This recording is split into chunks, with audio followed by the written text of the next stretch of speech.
Assalamualaikum warahmatullahi wabarakatuh. Salam sejahtera bagi kita semua.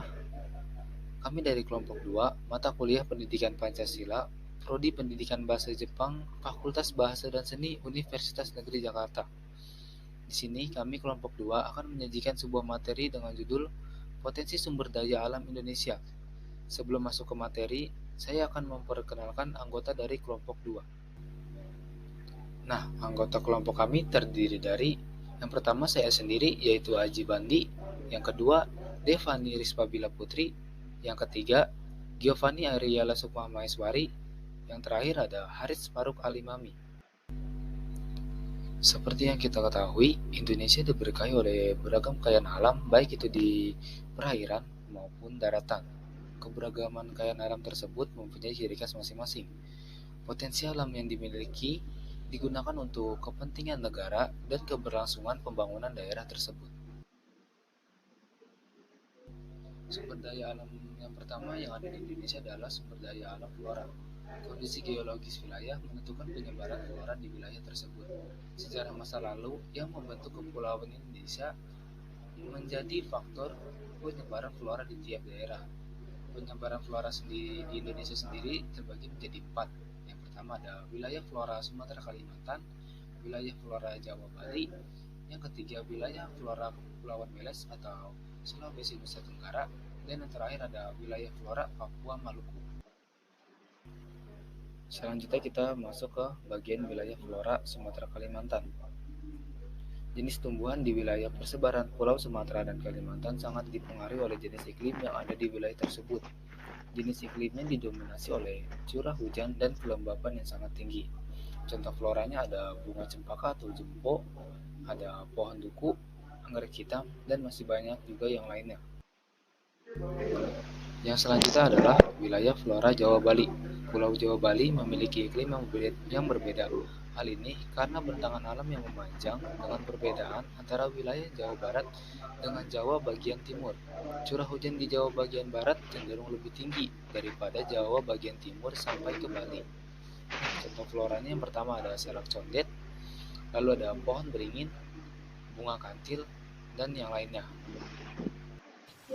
Oke, selanjutnya ada wilayah Kepulauan Wallace, merupakan kondisi iklim pada Pulau Sulawesi dan Nusa Tenggara yang kering dengan suhu relatif lebih tinggi dibandingkan dengan kawasan lain yang terdapat di Indonesia. Kemudian di sampingnya ada wilayah Maluku Papua.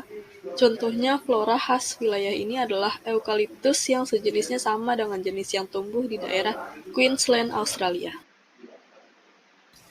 Sumber daya alam fauna.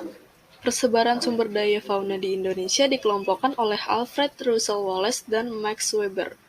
Persebaran ini dibagi menjadi 3 garis yang dinamakan garis Wallace dan Weber.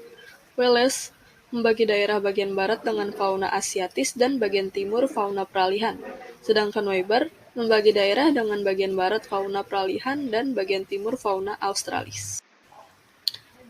Berikut fauna asiatis atau oriental. Fauna tipe ini berada di bagian barat Indonesia seperti Sumatera, Jawa, Bali, dan Kalimantan.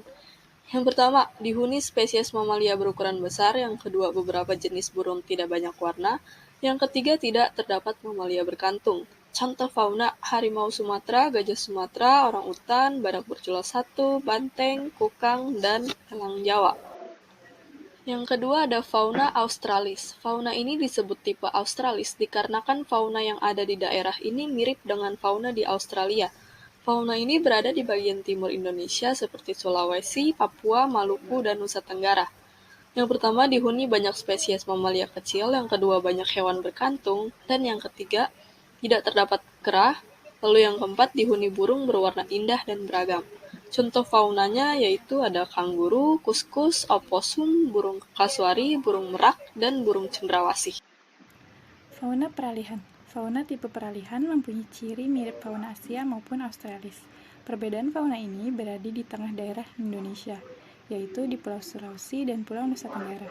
Ciri dari fauna peralihan ini adalah beberapa jenis burung, kera, dan reptil, hewan mamalia tidak besar, tidak terdapat hewan berkantung, dan beberapa hewan bersifat endemik, yaitu hanya ditemukan di wilayah ini. Contoh fauna di zona ini adalah komodo, anoa, yaki, tarsius, babi rusa, sapi bima, rangkong, dan maleo.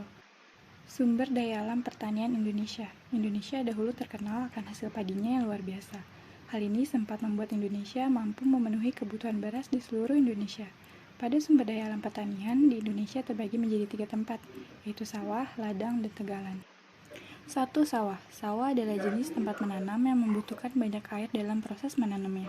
Sawah memiliki banyak jenis, yaitu sawah tada hujan, sawah irigasi, dan sawah lebak. Yang kedua adalah ladang. Ladang adalah salah satu sistem pertanian. Berbeda dengan sawah, ladang memanfaatkan tanah kering sebagai media tanam. Jika pengolahan ladang salah, maka tanah akan menjadi tidak subur. 3. Tegalan. Tegalan adalah ladang yang telah menetap. Perbedaan dengan ladang adalah tegalan biasanya ditanami oleh tanaman musiman. Selain itu, tegalan sangat bergantung dengan musim hujan, sehingga hanya dapat dipakai saat musim hujan. Tegalan tidak dapat diairi dengan memakai sistem irigasi karena bentuknya yang tidak rata.